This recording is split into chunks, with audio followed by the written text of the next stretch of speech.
Superlotação nas delegacias. Em Jaraguá do Sul, a prisão de uma quadrilha complicou ainda mais a situação. Um problema que se agrava no estado com a greve dos agentes penitenciários. O movimento considerado ilegal pela justiça está dificultando a entrada de novos presos nas unidades. Polícia investiga o caso de 3 mulheres mantidas em cárcere privado no meio oeste. Elas confessaram que eram obrigadas a se prostituir. Bandidos que zombam do crime. Em Itajaí, eles invadiram uma creche, levaram dinheiro e deixaram vários avisos explicando a ação. Suspeita de corrupção. Operação do Ministério Público no sul do estado prende preventivamente 3 pessoas. Entre os detidos está a secretária de saúde do município, que é irmã do prefeito. No futebol, Joinville vence o Criciúma e é o primeiro finalista do campeonato catarinense. E pelo hexagonal, o Avaí goleia fora de casa e encosta nos líderes. E a tragédia que mudou a história de Tubarão continua viva depois de 40 anos. Panorama deixado após a fúria das águas. É realmente estarrecedor. Eles jogados os cadáveres numa vala comum. O Band Cidade desta segunda-feira já está no ar.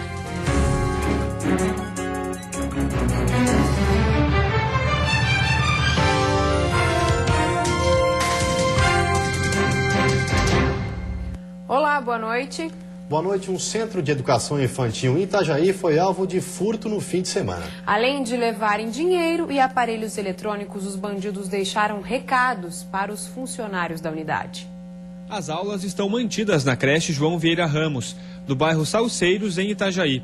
Mas o clima não é mais o mesmo. 8 salas foram arrombadas. 3 aparelhos de DVD foram levados, além de R$ 130 em dinheiro. A quantia era uma doação dos pais para a compra de um ar-condicionado. Mas o que chamou mesmo a atenção foram os recados deixados pelos vândalos em 3 carteiras.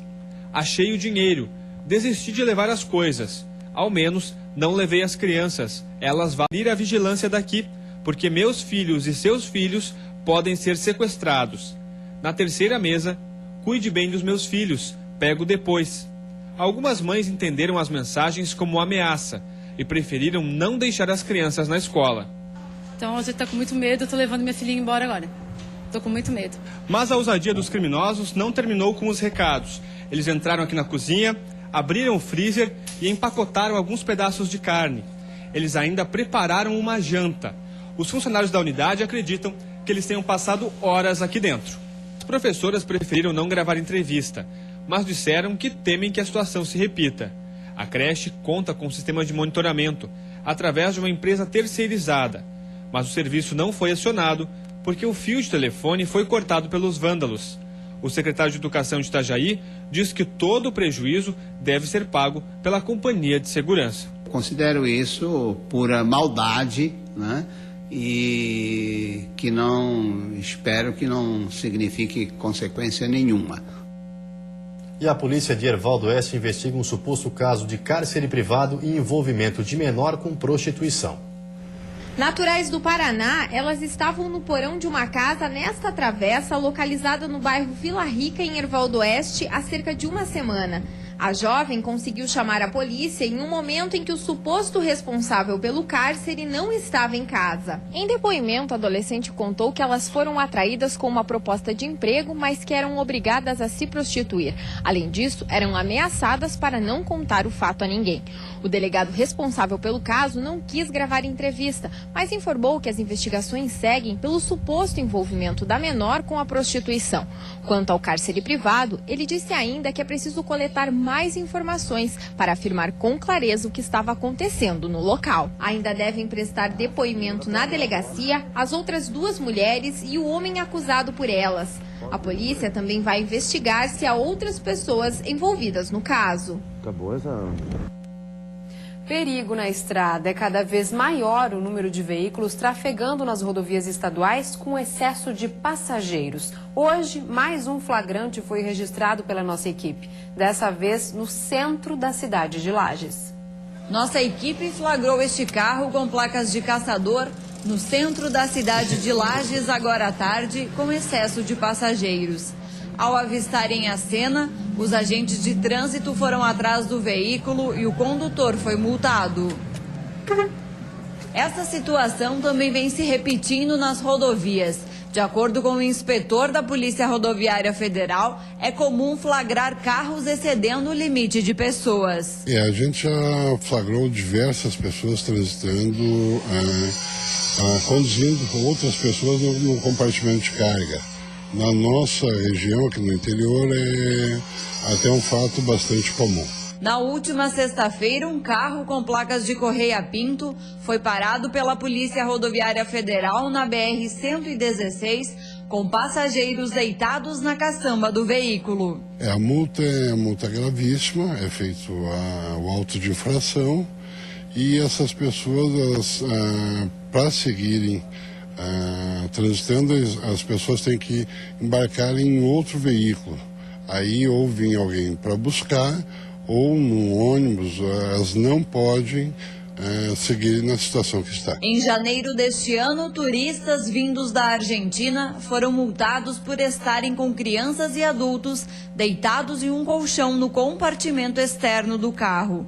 Uma imprudência que muitas vezes pode custar caro, a vida. E a seguir, um improviso nas delegacias. Em Jaraguá do Sul, detidos no fim de semana não têm previsões de transferência. Em Florianópolis, a situação se repete. Enquanto a greve dos agentes penitenciários continua, as delegacias seguem lotadas.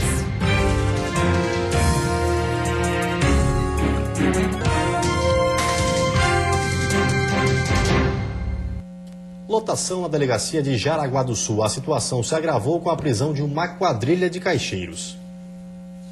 A polícia militar foi acionada na manhã de domingo. Uma denúncia impediu a ação de caixeiros. Os policiais fizeram rondas e primeiro localizaram 3 caixeiros. Com eles foram encontrados maçarico, cilindro de gás e ferramentas. O material estava em 2 carros usados pela quadrilha. Outros 3 integrantes foram encontrados já em Guaramirim, nesse outro veículo. Eles confessaram que fariam a ação em Jaraguá do Sul, pelo histórico deles, pelo menos um deles era experiente e provavelmente liderava a equipe, mas tem também suspeição de que eles tenham feito outros atos em cidades próximas a Jaraguá do Sul.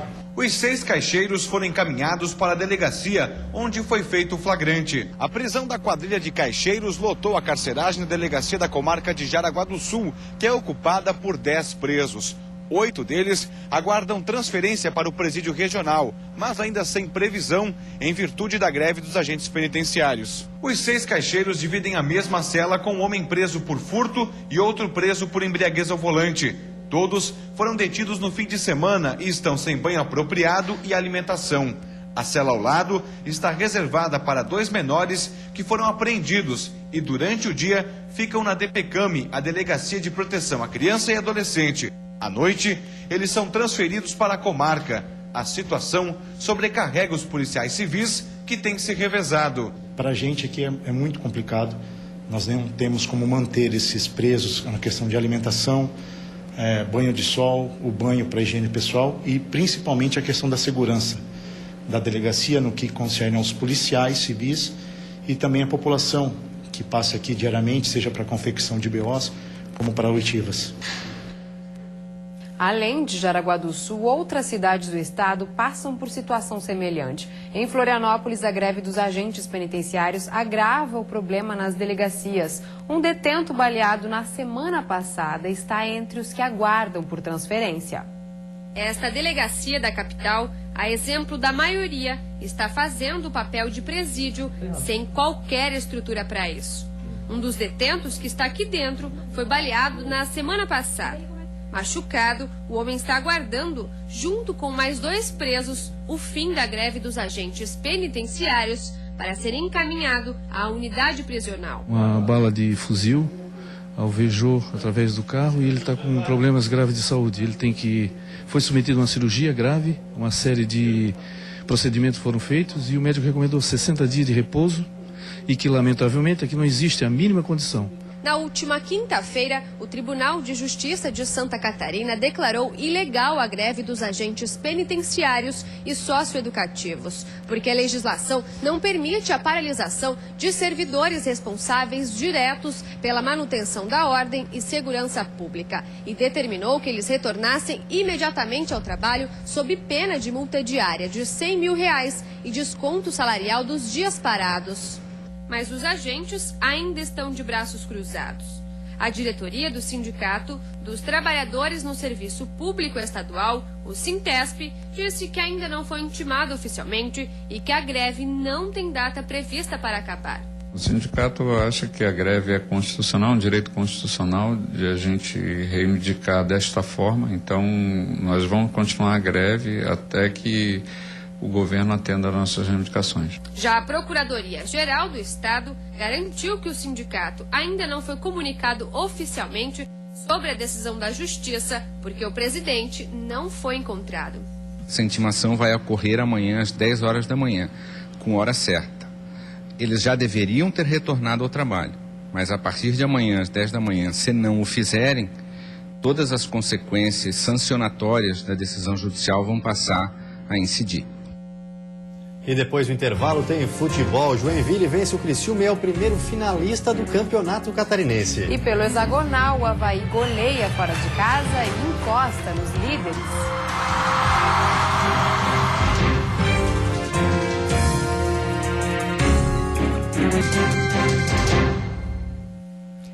Hoje, uma das maiores tragédias do estado completa 40 anos. A enchente registrada em Tubarão ainda está viva na memória de muitos moradores. Panorama deixado após a fúria das águas é realmente estarrecedor. As palavras do prefeito da época demonstram a proporção da enchente. Algumas marcas continuam pela cidade, como esta placa que mostra o nível em que a água chegou na região central de Tubarão. Mas os registros mais fortes estão na memória de quem passou pelas dificuldades da enchente de 1974. Paulo Garcia era soldado do Exército e auxiliou as famílias durante a enchente. Ele lembra de ter ficado ilhado no próprio quartel. Ficamos lá sem poder sair também. Então ficamos 4 soldados, mais o capitão Paulo, mais o major Varela e mais esses membros dessa família, 4 ou 5 pessoas, aguardando o resgate, que veio através de helicóptero no dia seguinte. Luiz Clóvis Posa era piloto de um dos helicópteros que auxiliaram no resgate das vítimas. Voava sem visibilidade, a gente tinha que descer através do mecânico do helicóptero um guincho para que os, por exemplo, sobreviventes, eles tinham que botar a mão, segurar naqueles guinchos, mas tinha um vento muito forte também. Era um problema seríssimo para fazer. Foi baixado o guincho, a pessoa pegou, mas levou um choque por causa da estática que tinha, né? E ele teve que soltar, caiu em cima do telhado de novo. E na queda se deve ter falecido. Foram as mortes que mais marcaram a memória do capitão aviador da reserva. Nem ele mesmo sabe ao certo quanta gente teve que ajudar. Uma vala chegou a ser aberta na cidade para colocar os corpos de quem não resistiu à força das águas. Eles jogados os cadáveres numa vala comum. Não existe até hoje uma lista oficial de mortos, mas acredita-se que seriam pelo menos 199 vítimas fatais na maior tragédia já registrada em Santa Catarina. E 40 anos depois, será que existe a chance de ocorrer uma catástrofe como em 74? Especialistas garantem que sim. As condições atmosféricas são cíclicas, o ciclo hidrológico é cíclico, né? Então, infelizmente, tem chance de ocorrer uma nova inundação. O rio Tubarão, que em Tupi-Guarani quer dizer pai feroz, há 40 anos devastou uma cidade inteira. Hoje, a cada chuva forte, ele vira uma ameaça. E para quem viveu essa tragédia, aquele ano marcado pela tristeza e pela destruição. O fim de semana de outono foi de frio na Serra Catarinense. A cidade mais fria do Brasil acordou com os campos cobertos por uma fina camada de gelo. Em Urupema, quem levantou cedo pôde acompanhar um fenômeno que não é comum no mês de março. E a previsão se confirmou. Uma massa de ar frio vinda da Argentina passou por Santa Catarina e fez com que a temperatura despencasse.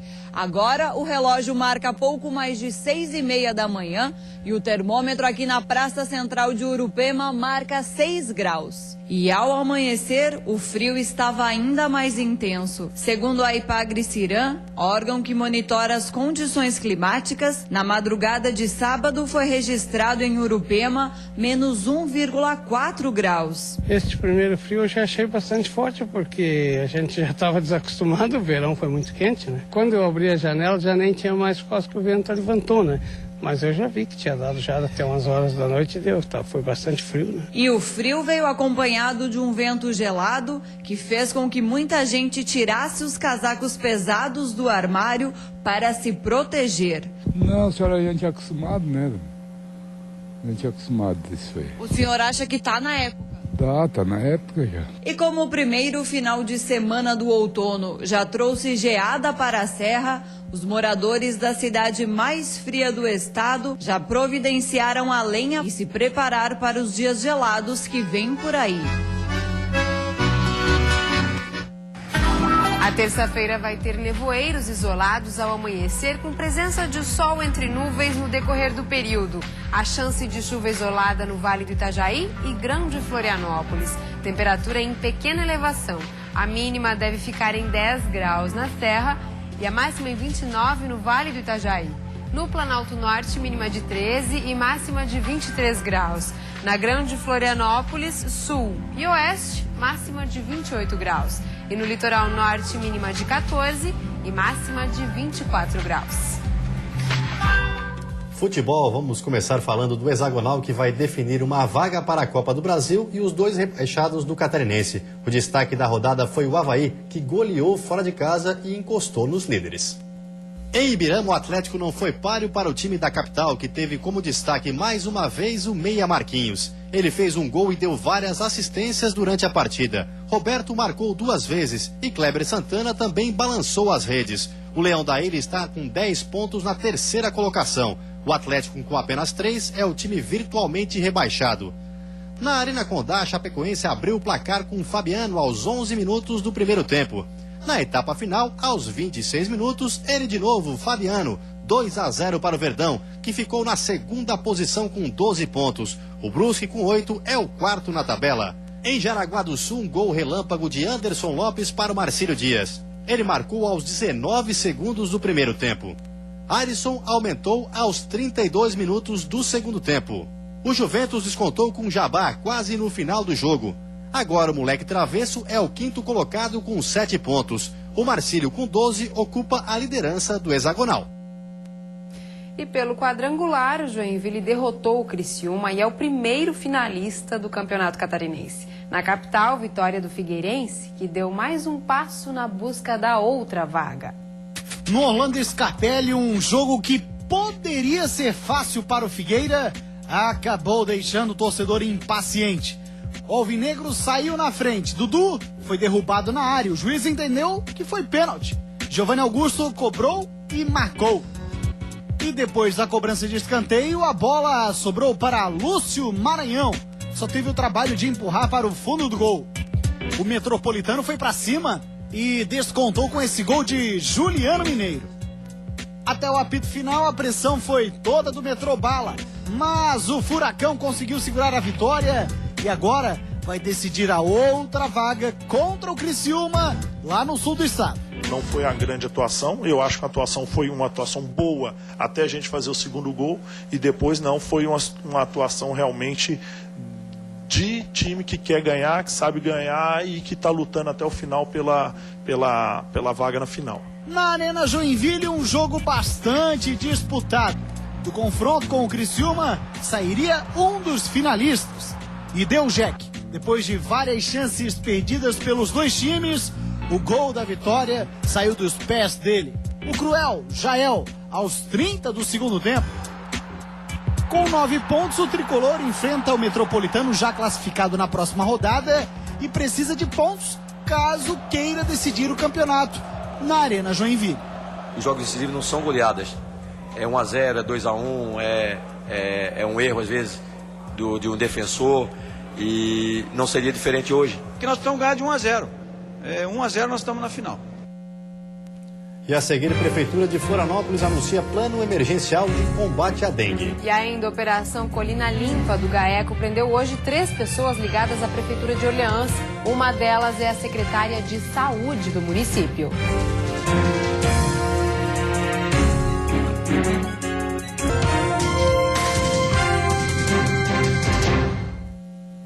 A Prefeitura de Florianópolis anunciou agora à tarde um plano emergencial de combate à dengue. Depois de uma temporada de verão com calor acima da média, a preocupação agora é com a proliferação do mosquito causador da doença. O mutirão vai começar já no fim da semana e deve passar pelos bairros Capoeiras, Coloninha, Canto, Estreito, Abraão e Monte Cristo.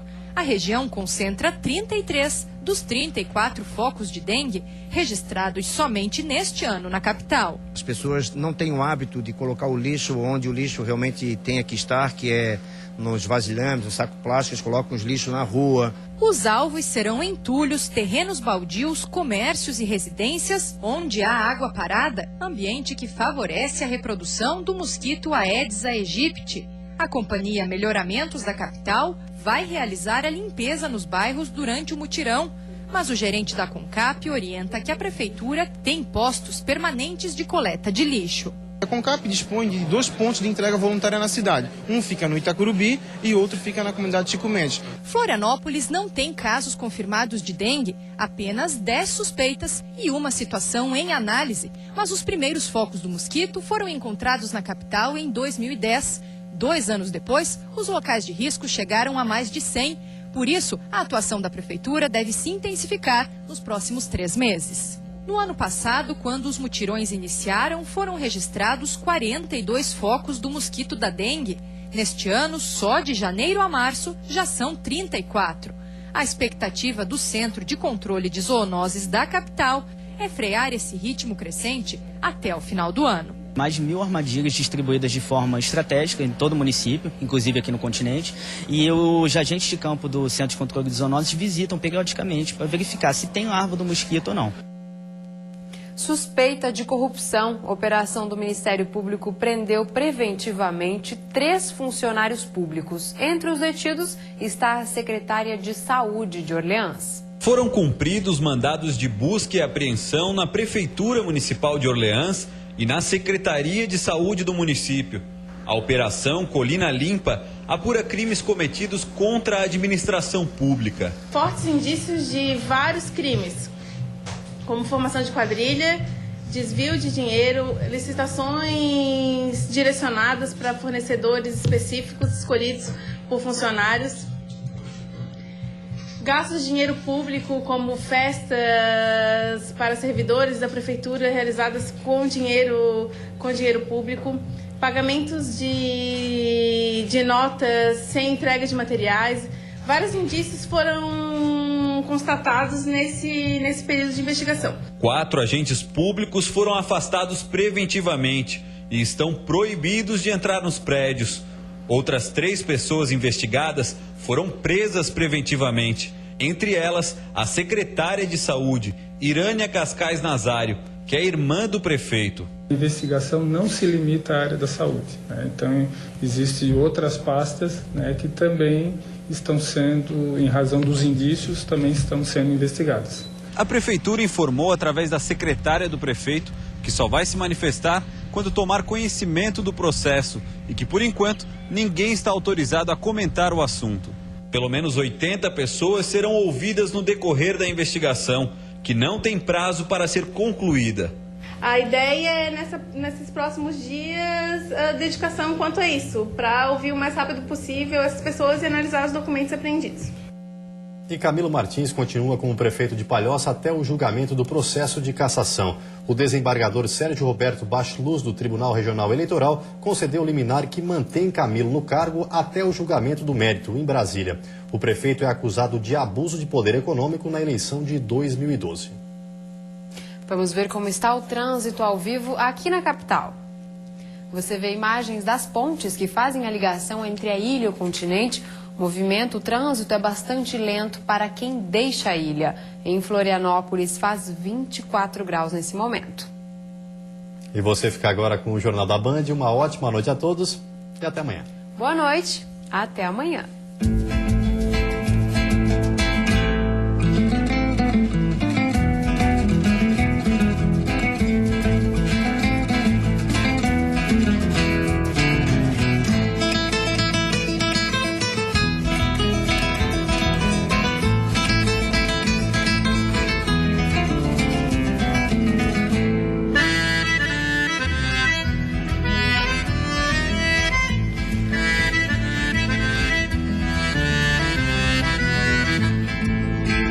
Cevadura de mate